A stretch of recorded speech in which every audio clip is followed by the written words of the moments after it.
পরের জায়গা পরের জমিন ঘর বানাইয়া আমি রই।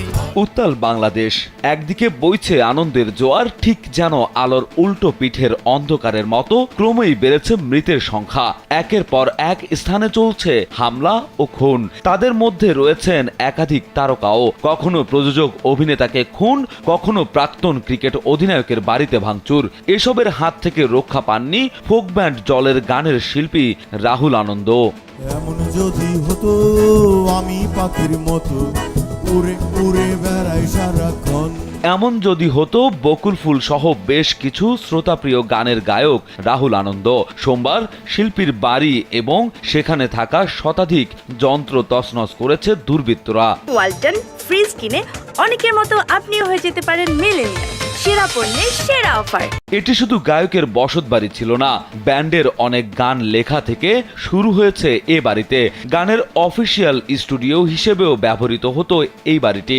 দলের সবার দলগত সঙ্গীত চর্চা থেকে শুরু করে সব studio work, recording, mixing, editing হতো এখানেই। আমি তো সেই ঘরের মালিক নই। বিভিন্ন সামাজিক ও সাংস্কৃতিক আন্দোলনে সবসময় সক্রিয় দেখা গেছে রাহুল ও তার দলকে। বৈষম্য বিরোধী ছাত্র আন্দোলনে সংহতি জানিয়েও নিজের দলের সদস্যদের নিয়ে রাজধানীর রবীন্দ্র সরোবরে দাঁড়িয়েছিলেন তিনি। তবে ছাত্র জনতার বিজয়ের পর সহিংসতা থেকে রক্ষা পেলেন না তিনি। হতাম যদি রঙিন প্রজাপতি ফুলে ফুলে। এরপরও তছনছ করা হয়েছে তার বাড়ি। দলনেতা ও ভোকাল রাহুল আনন্দের বাড়িতে হামলার বিষয়ে বিবৃতি দিয়েছে জলের গান। বিবৃতির সঙ্গে যুক্ত করা হয়েছে এই বাড়িতে রেকর্ড করা শেষ গানটি।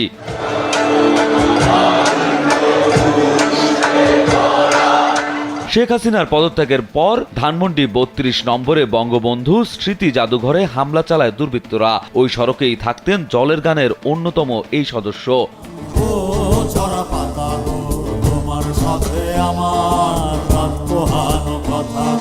জলের গানের মূল ভোকালিস্ট রাহুল আনন্দ এক গণমাধ্যমে জানান, কিছু ছেলে পেলে এসে তাদের বাড়ি থেকে বের হয়ে যেতে বলল। প্রতিবাদ করে গায়ক তাদের বলেন তিনি তো দেশের মানুষের জন্য গান করেন, বৈষম্য বিরোধী আন্দোলনেরও সমর্থক ছিলেন, তবুও তার বাড়িতে কেন হামলা করছে।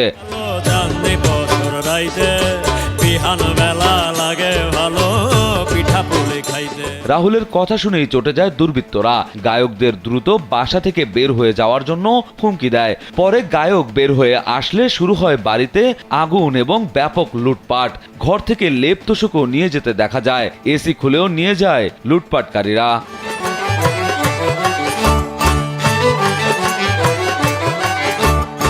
আগুন, ভাঙচুর, লুটপাট হওয়ার পর ব্যান্ড জলের গানের অফিসিয়াল পেজ থেকে একটি পোস্ট দেওয়া হয়। সেখানে তারা লিখেছেন, যারা নিয়মিত এই বাড়িতে যাতায়াত করতেন তারা জানেন যে রাহুল আনন্দ ও উর্মিলা শুক্লার বাড়িটির সাদা গেটটি সবসময় খোলা থাকতো, তাতে তালা দেওয়া হতো না। যে কেউ যে কোনো দরকারে যেন দাদার কাছে পৌঁছাতে পারে সেই ভাবনায়। আর যারই দিনের যে কোনো প্রান্তেই এই বাড়িতে এসেছেন সকলেই একটি চিত্রের সঙ্গে খুব পরিচিত। তা হলো রাহুল আনন্দ মাটিতে বসে একটি শিরীষ কাগজ হাতে নিয়ে তার নতুন বাদ্যযন্ত্রে কাঠ ঘষছেন।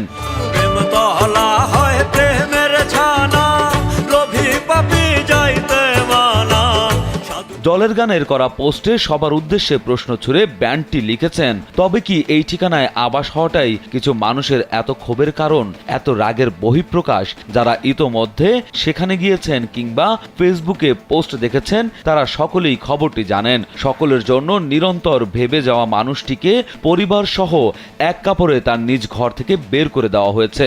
এর প্রভাব হয়তো আজীবন লালিত থাকবে তার সন্তানের মনে, যার বয়স কিনা মাত্র ১৩ বছর। ভাবতেই কষ্ট হয়, এতদিন ধরে তিল তিল করে গড়ে তোলা স্বপ্ন, সংসারের সবকিছু দাউ দাউ করে জ্বলছে চোখের সামনে। কিছু মানুষের ক্রোধ এবং প্রতিহিংসার আগুনে এই বাদ্যযন্ত্র, গান বা সাজানো সংসার হয়তো আমরা দীর্ঘ সময় নিয়ে আবারও গড়ে নিতে পারবো, কিন্তু এই ক্রোধ আর প্রতিহিংসার আগুনকে নেভাবো কিভাবে? রাজু আহমেদ, কালবেলা।